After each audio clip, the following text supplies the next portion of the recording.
Assalamualaikum warahmatullahi wabarakatuh adik-adik pembelajar. Selamat berjumpa kembali di channel saya dalam pembelajaran materi PPKN kelas 9. Semoga kita selalu dalam keadaan sehat dan selalu semangat belajar. Sebelum pembelajaran ini dimulai, alangkah baiknya kita bersama-sama berdoa menurut agama dan kepercayaan kita masing-masing ya. Berdoa dipersilahkan. A'udzubillahi minasyaitonirrajim. Bismillahirrahmanirrahim. Alhamdulillahi rabbil alamin. Arrahmanirrahim. Maliki yaumiddin. Iyyaka na'budu wa iyyaka nasta'in. Ihdinas siratal mustaqim. Siratal ladzina an'amta 'alaihim ghairil maghdubi 'alaihim waladdallin. Rabbi zidni ilman warzuqni fahman waj'alni minas sholihin. Selesai. Pada pertemuan sebelumnya, kita telah membahas materi mengenai subbab bagian C, yaitu mengenai permasalahan keberagaman dalam masyarakat Indonesia. Pada bagian 1, kita telah membahas mengenai bentuk keberagaman masyarakat Indonesia. Dan materi bagian 2 mengenai pengaruh keberagaman masyarakat Indonesia.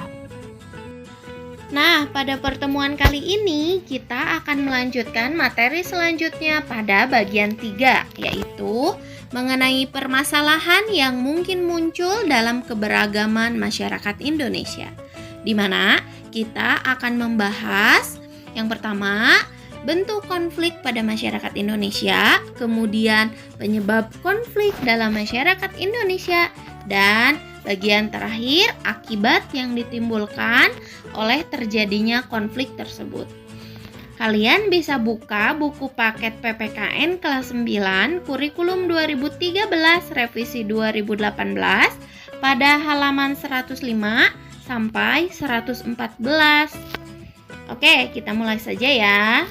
Bagian 3. Permasalahan yang mungkin muncul dalam keberagaman masyarakat Indonesia. Sudah kita ulas pada pertemuan sebelumnya bahwa bangsa Indonesia merupakan bangsa yang beraneka ragam. Karena terdiri atas berbagai suku bangsa, adat istiadat, bahasa daerah, serta agama yang berbeda-beda. Keanekaragaman tersebut terdapat di berbagai wilayah yang tersebar dari Sabang sampai Merauke.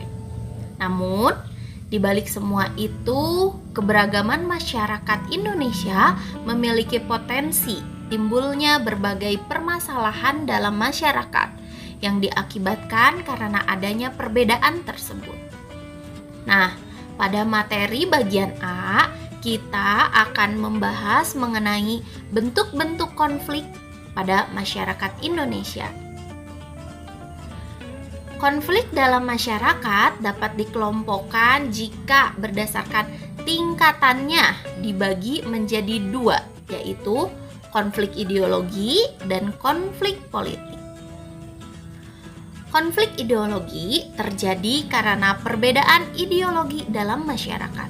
Contoh, konflik ideologi adalah peristiwa G30 SPKI yang merupakan penolakan bangsa Indonesia terhadap ideologi komunis.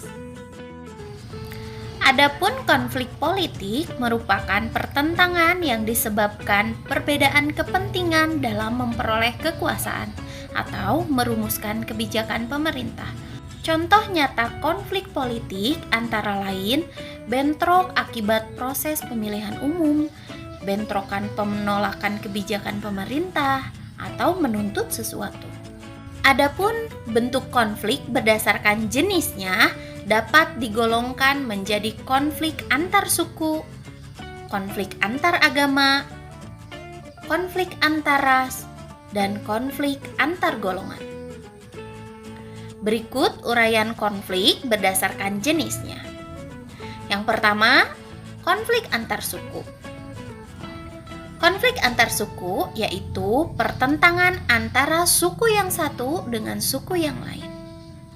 Perbedaan suku seringkali menyebabkan perbedaan adat istiadat, budaya, sistem kekerabatan, dan norma sosial dalam masyarakatnya.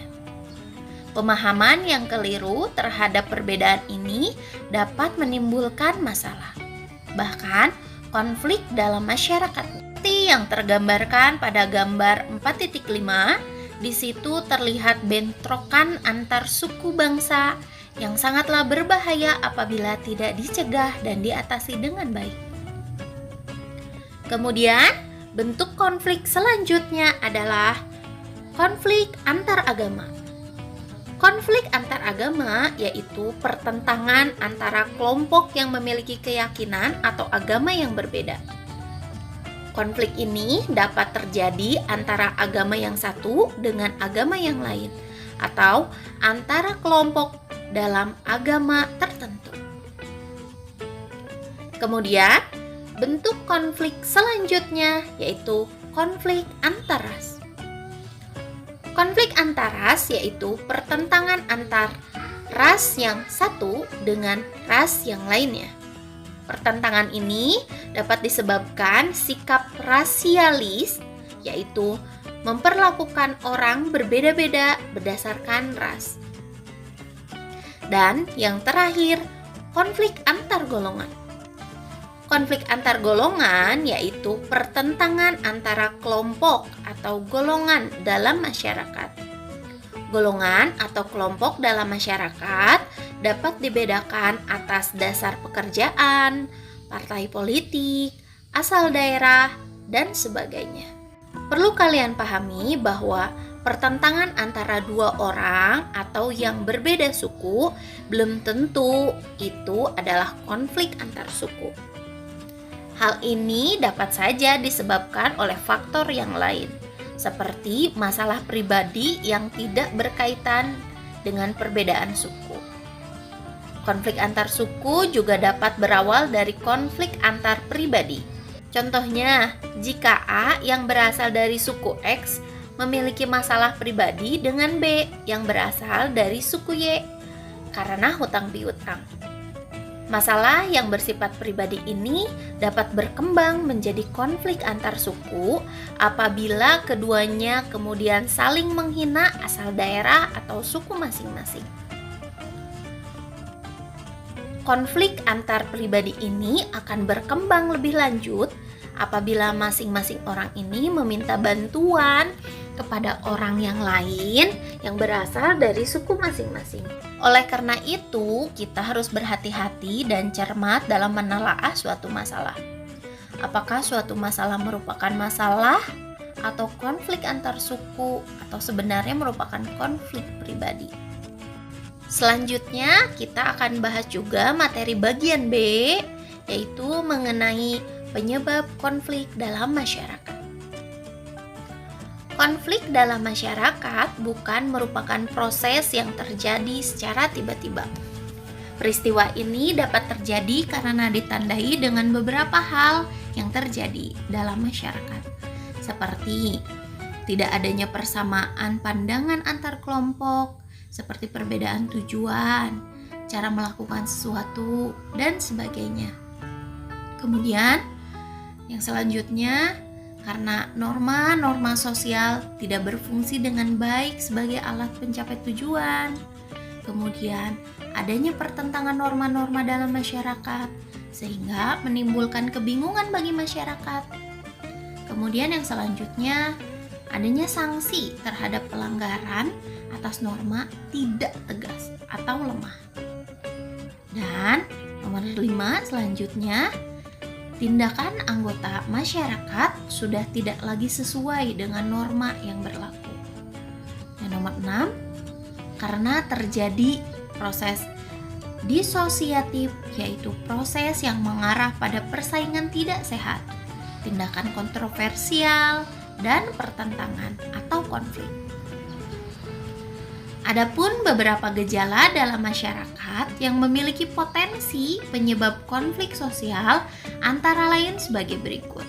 Yang pertama, gejala menguatnya etnosentrisme kelompok. Etnosentrisme berasal dari kata etnos yang berarti suku, sedangkan sentrisme berarti titik pusat.